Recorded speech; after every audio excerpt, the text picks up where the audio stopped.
Once considered the undisputed industry leader, the Apple iPhone 5 has come under quite a bit of scrutiny, particularly from some of the highest-end recent Android devices. How's it going, guys? I'm Aaron Baker from PhoneDog.com, and today it is the Galaxy S4 versus the Apple iPhone 5. It's a dogfight battle. Let's see which one comes out on top, Samsung or Apple, Android or iOS. Let's find out.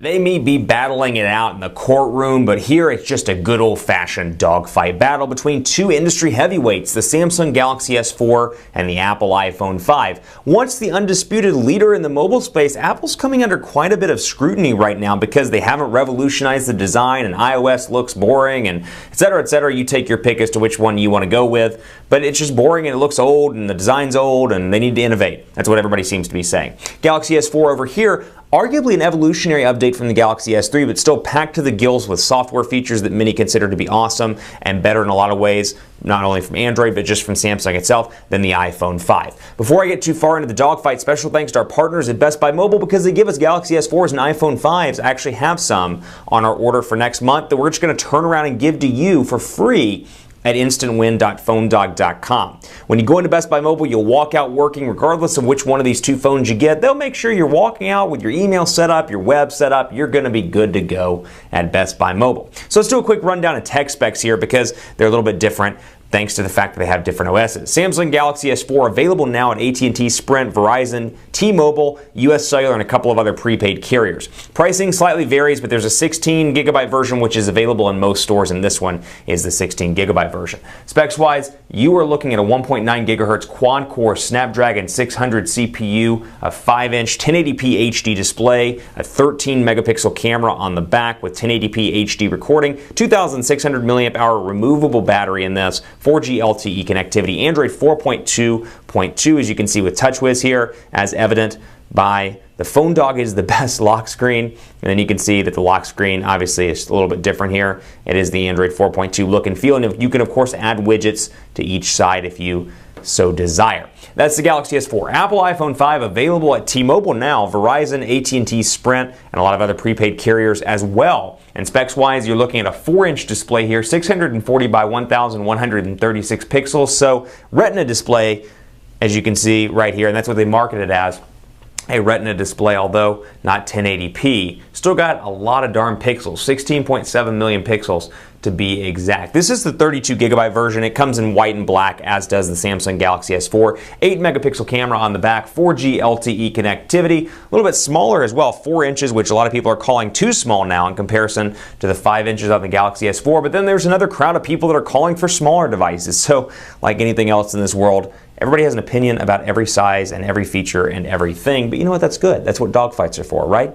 I thought so. Apple's iOS 6 here, like I said, 8 megapixel camera on this device itself. Battery-wise, 2,600 milliamp hour battery over here, and then the one on the iPhone is internal, and build quality-wise, a little bit different than the Galaxy S4. Let's jump right in and take a look at build quality. Speaking of, volume rocker over here on the left side, power button on the right, typical Samsung scheme here with your infrared port up top for watch on, which we'll talk about later, 3.5 millimeter headphone jack, micro USB charging port at the bottom, and the Samsung home button with your two capacitive buttons on both sides. Now, the iPhone 5 is considered to be a pinnacle in design for a lot of people, and you look at a unit like the HTC One, which is the best looking Android device in a lot of stretches, or in a lot of respects, I should say, across the board. Designed very similar to the iPhone 5. It's kind of considered the benchmark when it comes to mobile phone design. Beautiful metal back here that they improved from the iPhone 4S. Then you've got your volume rocker over here, volume switch or toggle, if you will, vibrate on,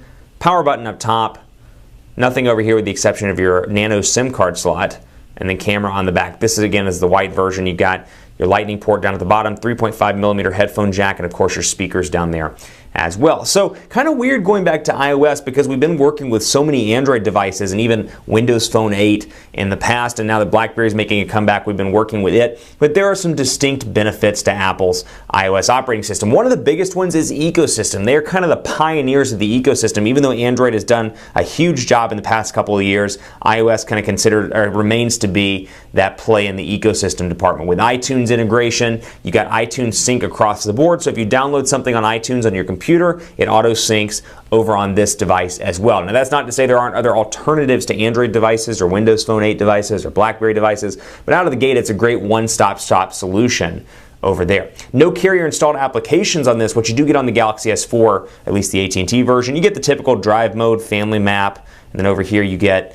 Google stuff, as you can see, my AT&T mobile TV, YP Mobile, Samsung's applications as well, such as Watch On, which utilizes the infrared port. So this thing is just chock full of features, and I think for somebody that walks in and says, I've heard a lot about the iPhone because it's been out forever, then there's the Galaxy S4, which I'm getting blitzed by marketing. Which one should I go with? I think it's going to depend on, as anything does in the wireless industry, it's going to depend on what you use your device for. This has a ton of awesome features, and I'm going to highlight some of those in the settings. It makes the Galaxy S3, or I should say it takes the Galaxy S3 to the next level with S-Beam, which came with the Galaxy S3 but on out of the gate.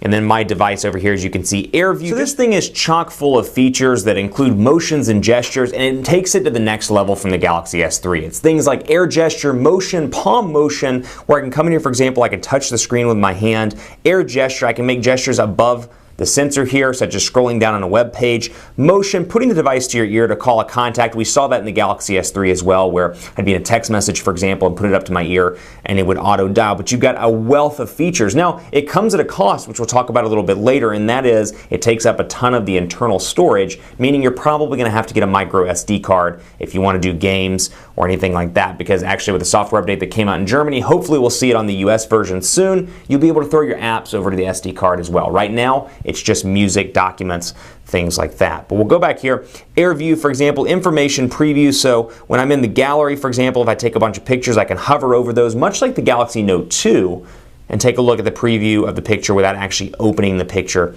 itself. But just here on the internet, for example, CNN.com loaded up, and I can actually take a look. It'll recognize my eye, as you see here. And now I can scroll down, scroll up, once it recognizes. Let's see. Looks like it's having some trouble. There we go. Down,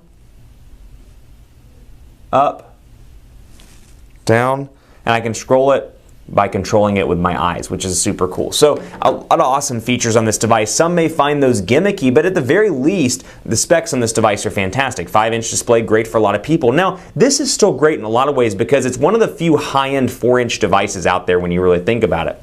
Specs-wise, about a 1.02 gigahertz dual-core processor. It's the Apple A6 CPU, but still from a 4-inch display perspective, one of the few where you can still reach across the device and have a medium-sized display and still get some power with it. And this thing still performs incredibly admirably. You've got PhoneDog's website here, as you can see, and it's our new page configuration, so I guess I can't do a pinch to zoom, but we can do something like CNN, for example, just so you can see how quickly things load up. And of course, portrait to landscape, incredibly fast here. It's the usual iOS that you remember. And we'll load up CNN.com on the Wi-Fi's so you can take a look. But comparing them side by side, you can really see the differences here between that 5-inch display and 4-inch display. So from a content creation standpoint, you're going to want the 5-inch display just because it's still pocketable. You can still, for the most part, fit your fingers across the screen, but relatively nice when it comes to YouTube performance, when it comes to browsing the web. You can get rid of that extra tablet perhaps and go into content creation mode just on your phone. And you got, of course, all the typical Samsung stuff that you've seen in the past, like multi-window here for email, for example, Dropbox on the go. And I can flip those around and make the browser a little bit larger if I want to, as you see right there. Over here you don't get that, but again, still really a clean, good-looking performance on this device. Everything's nice and smooth. The design is beautiful. You've got the App Store integration, iTunes integration with iOS. So if you have a Mac OS X device, MacBook Pro perhaps, you can download iTunes stuff and it'll sync back and forth between the two. Let's take a look at the camera as well. 8 megapixel camera over here, 13 megapixel camera over on the Galaxy S4. So we'll load this one up and take a look. And what's really nice about this one, you've got a wealth of features on the device itself. Unfortunately, Apple is of the impression that you don't really need those features, that you can do stuff like HDR and grid mode, but that's about it. Panorama mode as well. You don't get the option, for example, to do some of the stuff which we'll show you in just a minute on the Galaxy S4. All you can do is take pictures. Now, the pictures are beautiful on the iPhone 5. As you can see, we'll take a picture of the Optimus G Pro. That sounds like a good one to bring over for an example. And we'll let it focus in. Gorgeous pictures here. Incredibly pleased with the quality.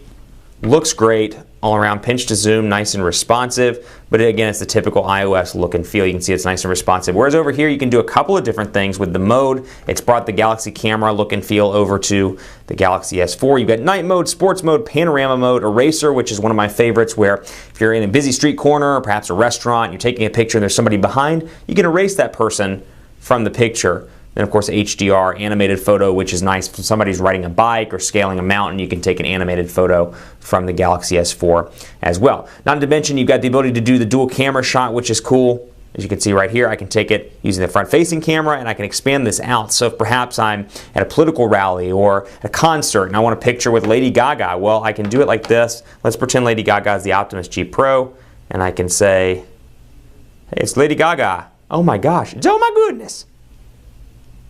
And I can take the picture. So just from, again, a content creation standpoint, there are some great features to the Galaxy S4. Stay tuned for part 2. We'll continue along those lines of personalization and more between the Galaxy S4 and the Apple iPhone 5. Formerly the industry heavyweight, coming under a lot of scrutiny, but still very popular around the world. And then you've got the Galaxy S4, the arguable Android heavyweight on the market. Stay tuned for part 2 on PhoneDog.com.